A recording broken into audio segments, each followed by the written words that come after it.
Continuing on then on page 205, the ritual practices. So we've gone through all of the different parts of the actual meditation, and for whatever reason the author decided to put a variety of ritual practices at the end of the sadhana. That's pretty unusual. Usually they're described at the point at which they actually occur, but here you have to jump back and forth between those, or copy and paste and create your own version that has them all in the place where that you would normally use them for a practice. But at this point we're just going through them in the form of the way it's been described to us and the order in which they're presented in the actual sadhana.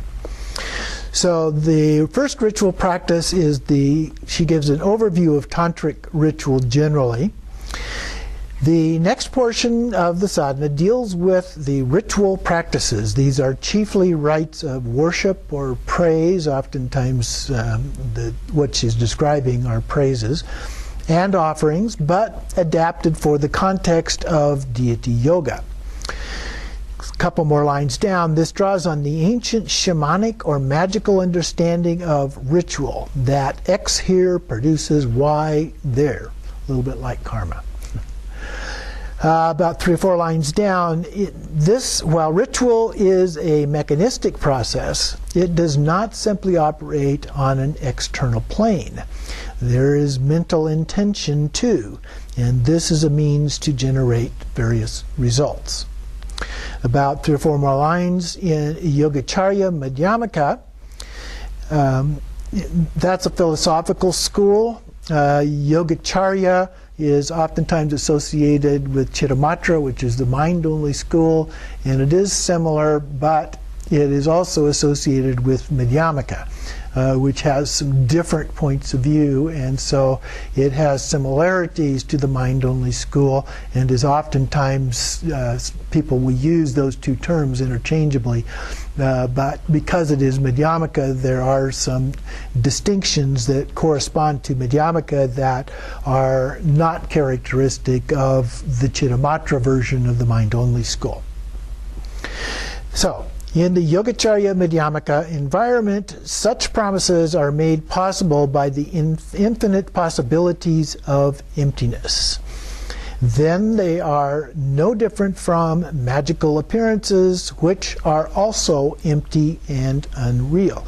So you need to have this understanding of emptiness, about the nature of emptiness being transcendent, and how everything is empty of any inherent existence, and as a result, it's not like we think it is. It has a quality of unique difference from how we normally think of things as existing. And when you can do that, it has this illusory quality to it, then you can understand it in this context. It is not the case, and I was skipping about 4 or 5 lines, it is not the case, however, that the ontology of mind only renders external ritual actions meaningless, as they are justified on the basis of Nagarjuna's doctrine of 2 truths. Although the level of ultimate truth, ritual action, is empty, it is meaningful because it is understood to operate on the level of conventional truth. So those two are very closely related to each other. Sometimes when we talk about the two, relative truth, ultimate truth, as being very, very different from each other. But so I think a better metaphor for it is the front and back of your hand. It's still just one hand, but they do have different appearances in that. So we can look at the two truths in that way.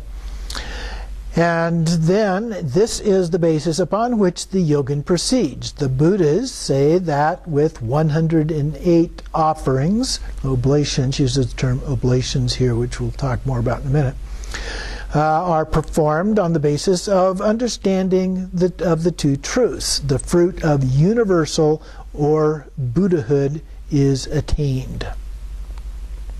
And so then the rites are described as follows. So moving on to 206, and it gives us first a list, which then we will go through the descriptions of each of these. So first we have the offering bali, which we've talked about before, various food offerings, the tasting of nectar, and then the external worship, the hand worship, the alternative external worship, an internal oblation, and the rite for leftover bali, which is similar to the idea of a remainder in a Tsok feast, if you will. So then the first one of those is the bali ritual or offerings. And so the first ritual is the bali ritual, a propitiatory food offering, or a pleasing food offering to local spirits and deities, the principal deities of the mandala. It is essentially a Brahmanical ritual and probably predates the Vedas, which go back quite a while, one of the earliest sources of religious doctrine. Such offerings certainly form a large part of Vedic prescription. And the Vedas, in fact, one of the things that caused the development of Buddhism was a rejection of the very rigorous ritual involved in the Vedas. But some of it got carried over as well. And then in Shaiva and Vaishnava rites, the bali is often a concluding rite. The Vajravarahi Sadhana introduces the bali ritual by stating that rites such as worship are to be preceded by bali offerings. So if the bali is a preliminary rite, why do our texts tend to teach it at the end? Well, going on to page 208. Since the bali must be offered by the practitioner in union with the deity, the instructions for self-generation are necessary, prerequisite, and must be taught first. Despite this, it is clear that bali rituals are usually taught at the end of a text as a concluding rite, as well being a preliminary ritual. So it often shows up in slightly different forms, but both at the beginning and toward the end. Within the highest tantras, self-generation is a prerequisite to perform all of the rites. And so it often shows up in the beginning in a more simplified form, and you may appear as the deity just instantly appear as a deity. And it does no explanations, no descriptions or anything, but you appear and then you go through these initial offerings. So for example, in the process of setting up the circle of protection, you may make offerings to all of the local spirits and any evil forces that may be around and so forth, in order to help entice them to get their wishes filled, and then they run off so that they don't bother you when you're doing the practice. And so that's a form of this that it's kind of referring to as a part of this.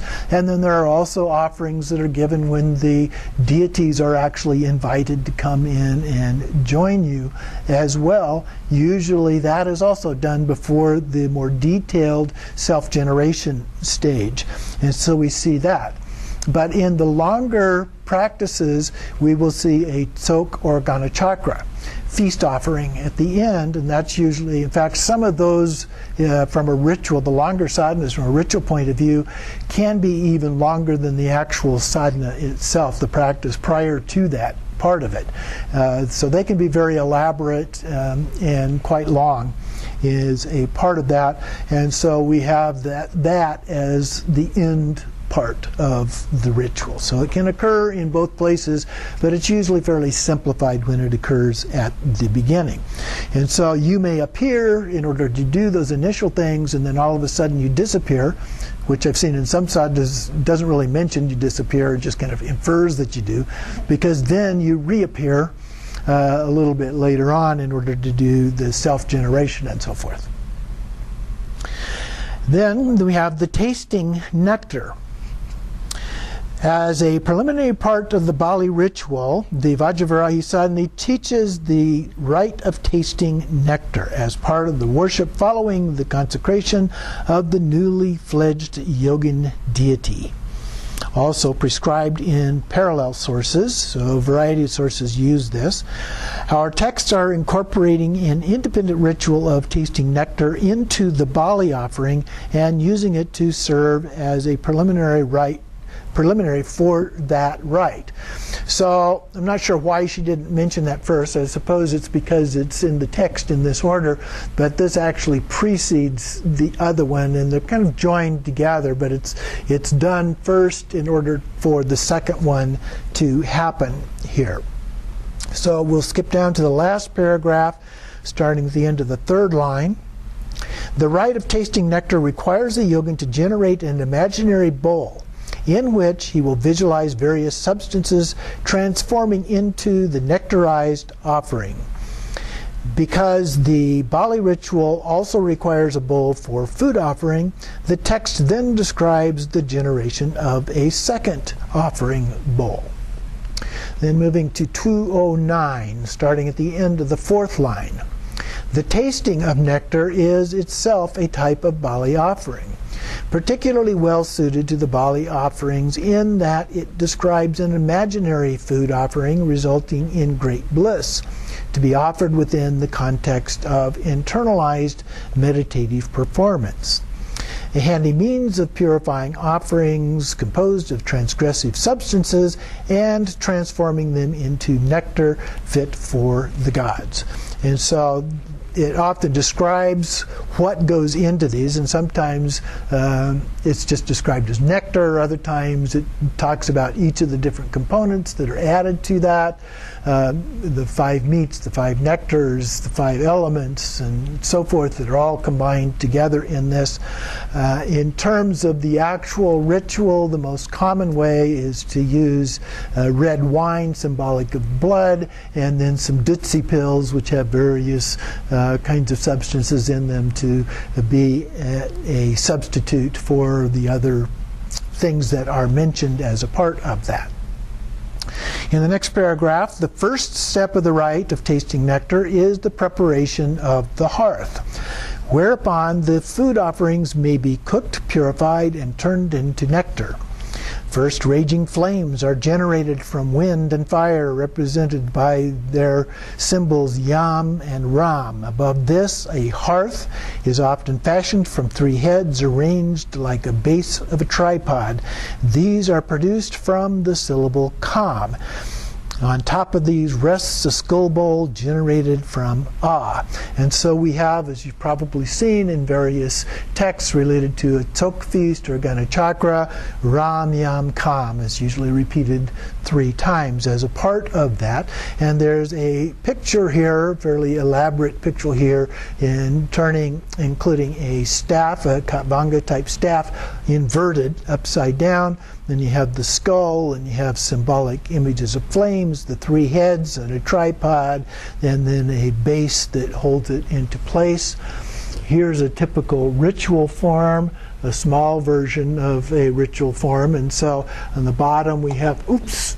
I was just going to say, there's still stuff in there. We have the triangle. Thank you. At the bottom, and then we have the 3 skulls at each of the points of that, and then we have images of flames that are flowing up from a part of that, and then we have the skull, which sits on top of that, and then in this case we also have then a cap that goes over the top of that with the half Vajra coming out of the top of that.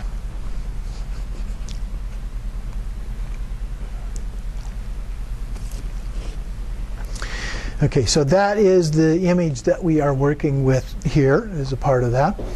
Going on to page 210 then, the next verse describes the preparation of the nectar inside the cauldron. So the ingredients are generated from seed syllables and comprise the usual esoteric offerings, namely the 5 nectars and the 5 meats. The 5 nectars are semen, blood, flesh, urine, and feces. And the 5 meats are the flesh of a cow, dog, horse, elephant, and man. The 5 nectars sometimes vary a little bit in terms of what is actually included in those for some reason. In the next paragraph, the fire should be visualized blazing up and heating the ingredients, turning them into bright red. Next paragraph. Next, a white inverted skull staff is visualized above the mixture produced from home. From its contact with the heat or steam rising from the liquid below, the skull staff melts and drips into the cauldron, cooling the red liquid, turning it white or like quicksilver in the process. The liquid then is empowered by the syllable Om Hong, and the 3 syllables are generated from the letters of the alphabet and visualized above the liquid. The syllables then emanate the deities of the mandala into the universe to benefit beings. Finally, the deities are retracted and dissolved into the 3 syllables, and the 3 syllables themselves dissolve into the nectar below. The liquid is now empowered by the syllables and is complete. So skipping about 3 lines down, the 3 syllables emanate rays and draw out the knowledge nectar in the hearts of all the Tathagatas. So making a connection here with the innate Buddha nature. Then going to page 212, skipping the indented quote at the top, if the nectar had been prepared for an independent rite of tasting nectar, it would now be fed through tubes of light to the mandala deities who would taste it and experience great bliss. In our text, however, the nectar becomes the bali offering, and thus the so-called tasting of nectar has served simply to prepare the offering. So what it's referring to here in the first part of that paragraph, where the deities taste it, it varies a little bit, but usually their tongue comes out in a more circular form, almost like long, like a straw that goes into the nectar, and they drink the nectar out from that. But in this case, that part is not actually done, but becomes part of the bali offering. So then we have the bali offering with mantras. So the sadhana now prescribes the method for offering the bali. The first step is to summon the deities to the spot with a hand gesture, simultaneously uttering the mantra syllable. The syllable uttered is pe, or sometimes pem, which the hand gesture is the flame mudra.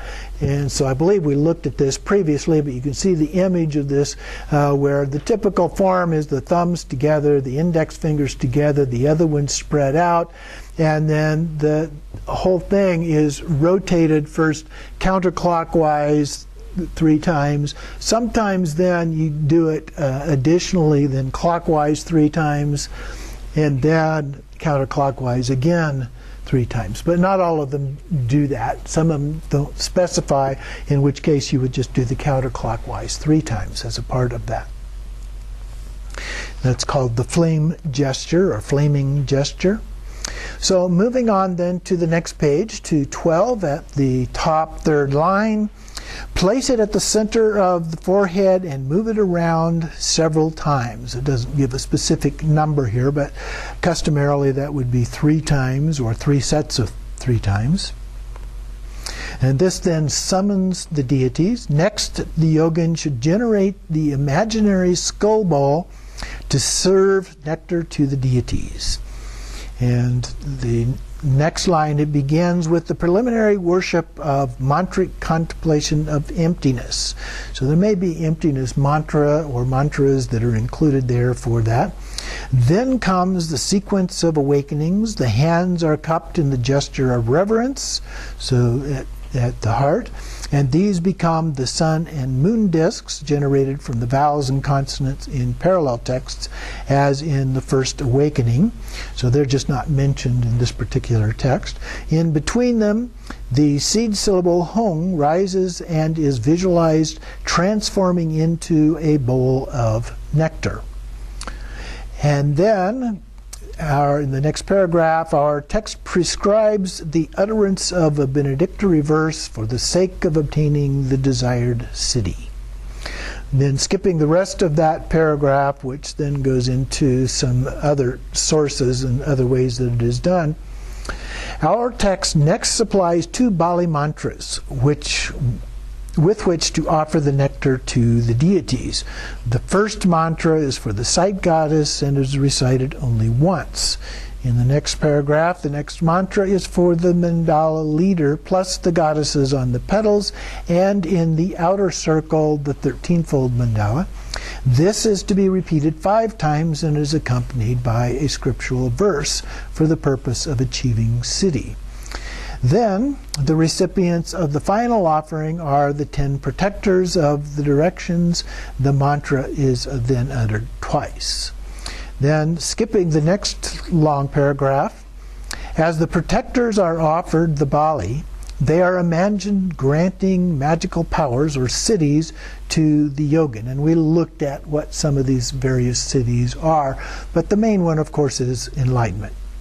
These are the protectors experiencing great bliss as a result of receiving the bali offering. Then going on to page 214 in the second paragraph, at the top of the page there, the main function is trying to please the various deities and so forth. And so to calm the obstacles and appease malevolent influences, this is evident in the mantras themselves, which focus upon destroying or pacifying negative forces. And that, of course, is particularly true in the very beginning, where we're trying to do that and hold off those things. But it can also show up in the tsok or ganachakra aspect as well, as a more forceful kind of way of doing this. So skipping about 3 or 4 lines, along with other preparatory procedures, it serves to purify the site and quell obstacles, particularly those of wild or malevolent spirits that may impede the practice. So this is the form in which it would be done usually at the beginning. But sometimes that's done when it's got an elaborate ganachakra. Afterwards, it may go through that same process again and trying to get those malevolent forces to leave once again, so it can show up there again in that form. Frequently, it is only the last Bali mantra, Om Ka Ka Kai Kai, which you may have also heard before, that appears in the text. Next paragraph. The Bali rituals in our text go beyond merely protective function, however, extending the Bali offerings to the complete mandala. The Bali becomes another powerful means of worshiping deities within the practice of deity yoga for recognized rewards. Another feature of the Vajrayogini Bali ritual is the actual foodstuffs are offered, superseded by imaginal transgressive offerings, purified and nectarized according to the methods given for the rite of tasting nectar, which we just looked at. It transforms the ancient food offering into a means of inducing great bliss. The deities are pleased, they understood to be all the more powerful in that they fulfill desires on both mundane and transcendental levels, although mostly the transcendental. Okay, then on page 215 below the indented quote, here we go to the rite of completion. So here, the Bali offering ends with the rite of completion to compensate for any omission or addition that the yogin may have accidentally made during its performance. And you'll see these number of ways. It comes up in different texts in different forms. It may involve reciting the alphabet, the Sanskrit alphabet, and reciting Vajrasattva's mantra, and various other forms as a part of that. Couple more lines down. Correct performance supersedes all other factors such as the intention or mental state of the ritual performer. If this seems to contradict the Buddhist canon, canonical definition of action as intention. This is somewhat counterbalanced by the emphasis we find in the sadhanas on cultivating and maintaining the correct understanding of action, with frequent reminders of its basis in emptiness. So we need to try and understand that nature regardless of what the literal descriptions are in the text. Next paragraph. For the rite of completion, metal and other foodstuffs are offered to the assembled deities all together. Secret hand signals are performed and the bell is rung. The 100-syllable mantra is then recited, so that's the Vajrasattva mantra, followed by the recitation of an emptiness mantra, and the deities are simultaneously gratified with the gesture of turning the lotus, which usually is done in the form, starting with the form this way. Then the lotus opens up, and the turning actually occurs by going back and forth this way. Usually once there, then we close in and make a Vajra fist and complete it a couple more times in that way. For this gesture, the sadhaka holds a Vajra and bell. I did it without the Vajra and bell there. In the outstretched fingers, and revolves them with a fluttering motion, a dance. I've never seen it where it was actually a fluttering motion going on there, but we'll take that for what it says. And a dance that resembles a blossoming lotus stirred by the wind. The bell is another symbol for the feminine aspect or consort, often visualized along with the Vajra representing the male aspect. The deities are then dismissed as the yogin moves his arms into the cross gesture of embrace, snaps his fingers, and then withdraws the mudra while reciting the syllables of dismissal, which is Om Ah Hong in reverse, Hong O Ah Om. Finally, the practitioner absorbs the mandala into himself or herself. Okay. Then we move on to the external worship. This is the third of these rituals. So here we have first the generation of the goddess in the external version. Then we have her worship, and then we have a rite of completion. So there are two rituals described, and gives detailed prescriptions for the first one, and then the second one involves imaginal feasting of deities with food offerings. Both optionally involve the hand worship, and so which is also described a little later on. Like the sadhana meditation, these rites were probably intended to be performed 3 or 4 times a day.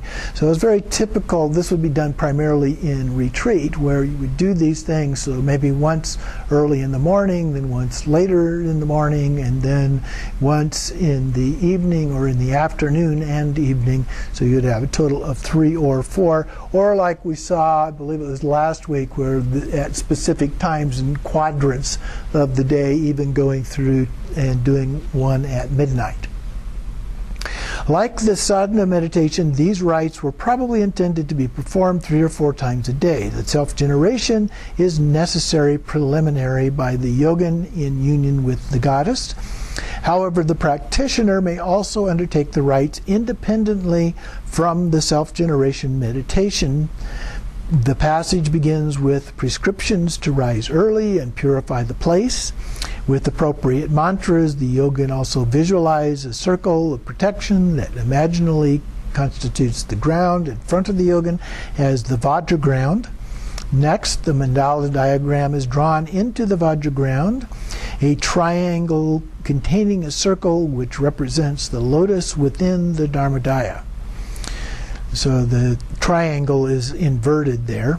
In the alternative external worship, the yogin draws only a simple inverted triangle, the Dharmadaya, and the diagram is drawn using a paste made of esoteric substances, or, failing those, of cow dung, and, in the second rite, of wine. The nectars are described as a pill made of the 5 nectars and sometimes called a samaya pill, or a dutsi pill in a lot of versions. And then we go to page 217, starting on the 5th line down. The yogin draws the diagram onto the ground with the 4th finger of the left hand. So with the ring finger, using that and getting the paste or the wine on it to actually make the drawing there.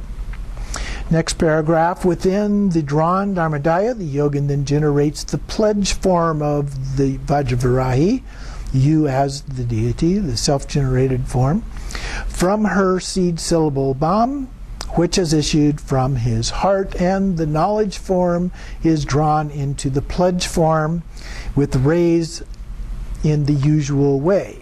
Our author adheres to his sequential approach, prescribing only the generation of the central deity and Vajravarahi at this stage.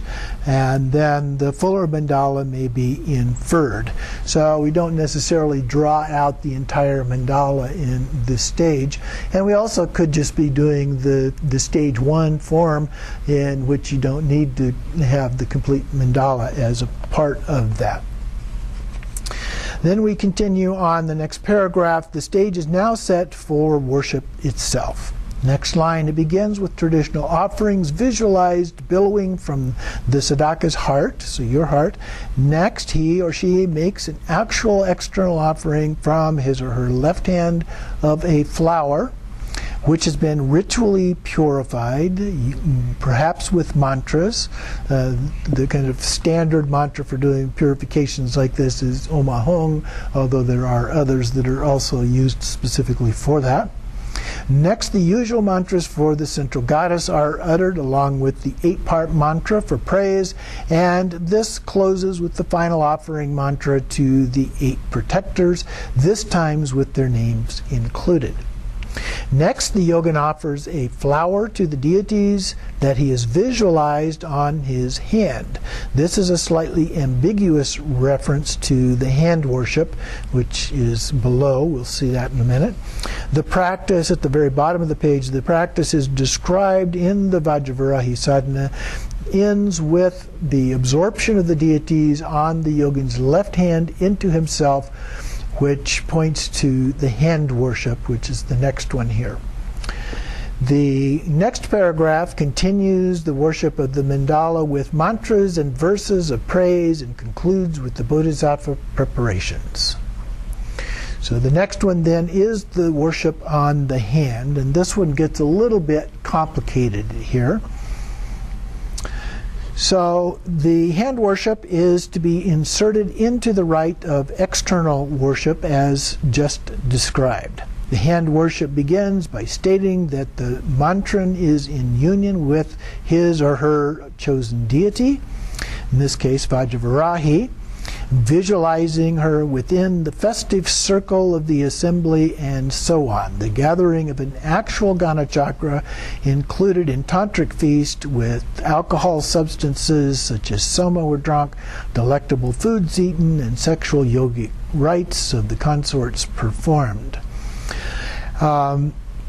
This is not the way it's usually done in Buddhism, but it appears that that was the way that it may literally have been done very early on in the practices. So going down, skipping a few lines here to in the Vajravarahi Sadhana, the feast is performed imaginally. And the tantric assembly comprises the mandala of armored gods and armored goddesses. There is also the alternative of visualizing the goddesses of the 3 mandala circles, whose association with the sites as meeting places for sexual yogic practices has already been discussed. So in the first stages of the rite, 6 syllables are placed on the fingers of the palm side of the left hand. These are the syllables of the armor gods in the Chakrasamvara tradition, so they've been brought over here, and represented by the 6 Buddhas. And so that would be the 5 Buddha families and Samitabhadra of the 6th, and the Sarma school's Vajradhara. And then the text states that the syllables are placed on the fingers and thumb of the left hand plus their nails. And so the thumb's mantra is installed with the index finger, and the mantras of the fingers with the thumb. And so using the left hand with the index finger, it's installed on the thumb, and then with the thumb it's installed with each of the fingers, so pressing against each of the fingers. For the nails, she says one would presumably curl the fingers and run the thumb over the nails so that the sixth Buddha, the mantra syllables Pik Ham, is placed on them collectively. Okay, so you can go through, so you do the 5, so first you do the thumb, and then you do the index finger, and then the middle finger, ring finger, and the pinky finger, and then we do all of them together, so you bring the fingers together and then just run the thumb across the nails, okay, to represent the sixth Buddha. And you recite the syllables, which are given in table 25 there just below the text, so you can see the syllables Om, Ha, Nama, He, and so forth all the way down for each of the fingers. So it's handy to keep the table there. They're probably listed in the actual sadhana. Then, in the palm of the hand itself, the yogin sees a lotus with Om Bam on its pericarp in the center part, the essentialized form of Vajravarahi as armor goddess. Surrounding her on the 5-petaled lotus are the syllables of the 5 remaining armor goddesses in sequence. On the back of the hand is seen a mirror image of the syllables. So we were looking at the palm side of the hand, and so it's like it's transparent, and so as if you could look through them. If you turned it over, it'd be like your fingers were transparent and you could see the syllables from the other side. And that is seen here. We have the left palm down here, the particular location of the 5 petals, and we have the syllables that are associated with each of those. As an alternative, the back of the hand may be visualized with the 3 mandala circles, probably indicating the visualization of the syllables of the sites that we looked at previously. So continuing on page 220 then. The worship itself is performed by smearing the purified wine on the syllables or deities on the hand. This constitutes a transgressive food offering, so irresistible to the yoginis that they are attracted into the presence of the yogin where they preside over them, over him. Him being the yogin in this case, but could be her. The hand worship concludes with the 100-syllable mantra as a rite of completion, as we've mentioned before, and verses of supplication that again express the wish that the yoginis preside. The text also tells the yogin how to dispose of the transgressive liquids that remain. This involves daubing points on his or her body as he or she utters the 3 syllables in their inverted sequence. Hung at the heart, Ah at the throat, Om at the forehead. Finally, the visualized deities and mantras are absorbed back into the body of the yogin. So that is the hand worship or worship on the hand. Then we have an alternative external worship here. So starting on the 3rd line, conducted along similar lines to the first, but involves a few variations. We imagine offering a single goddess, Vajravarahi, with food offerings, but in a different external locus. He or she visualizes her within the triangle drawn upon the ground, as we did before, dwelling in the 8 cremation grounds. The offerings of food are visualized as the production of nectars and so on. And the beings of the cremation ground are again to be gratified with the final mantra offering in a manner of the final Bali ritual. At this point, the previous rite of worship, the hand worship, was performed, and it seems likely that the hand worship is also intended here, despite no overt directive. In other words, it doesn't actually mention it, but there is a prescription that the deity, for the dismissal of the deity mandala of the hand. So it indicates that you do that, although it doesn't say that you do it. The next paragraph, the rite ends with the rite of completion that is very similar to that prescribed for the hand worship, and states that the goal of worship is for the deity to preside. The text then provides the option for the external worship to be performed for the 5-fold, 13-fold, or full mandala to induce all the chosen goddesses of the mandala to preside. Then we go to the internal oblation. An oblation is an offering, but it's kind of a sacrificial kind of an offering, usually, not always. So here, the final rite is based on the traditional external rite of oblation, the offering made into fire in this case. In our text, however, the ritual takes the form of a visualization performed internally within the yogin.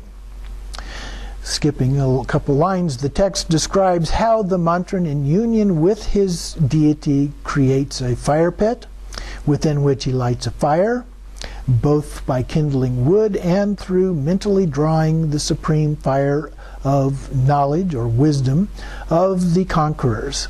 With the seed syllable in his own heart, he or she then visualizes the fire deity in the heart of the fire, the only solitary male deity mentioned, and is his own deity. Vajrayogini is seated in his heart. He then worships Vajrayogini by making oblations into the fire consisting of the 5 nectars and of scented woods. However, the Vajravarahi Sadhana adapts and internalizes this kind of external oblation to suit the context of meditative yogic performance. Thus, we find that the fire pit is understood to be the yogin's own navel. This begins to resemble the tumo practice. And offerings are made to the goddess who is visualized within it, engulfed in the fire of wisdom. So then let's move on to page 222, just below the quote, indented quote at the top. The oblations that are to be made into the wisdom fire are said to have outer and inner value. The outward level is that of the body mandala, in which the psychophysical body of the yogin is identified with the mandala of goddesses. In the oblation, the offering consists of the skandhas being form, feelings, perceptions, and so forth, which are burnt up as fuel, while the offerings into the fire are not to the goddess, Vajravarahi, but to the Buddhas and their consorts, who are equated with the psychophysical organism. The inward level is that of the internal yogic practice, in which the oblation offerings are understood to be the contents of the 3 channels, semen, blood, and urine, which will be drawn into the central channel in the course of being offered into the fire. So they become purified as a part of that process. In these internal oblations, texts, the traditional ritual tools of an external oblation rite are also represented. A ladle held in the right hand, a vessel holding the oblation of ghee, which is purified butter, held in the left hand.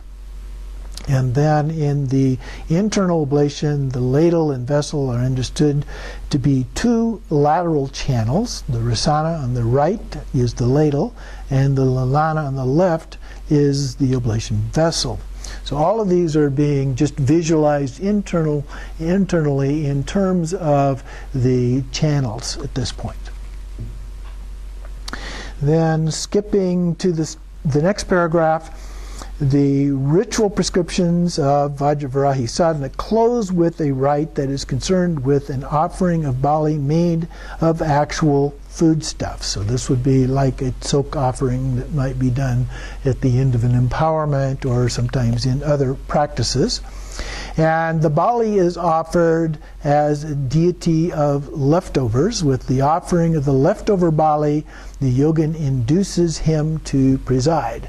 And so it's a little bit like the offerings that sometimes done with the silk fest, where you have a remainder, where the practitioner who's presiding over that picks up one particular food item from each of the participants, and it's taken outside to be an offering to all of those beings outside of the particular practice venue.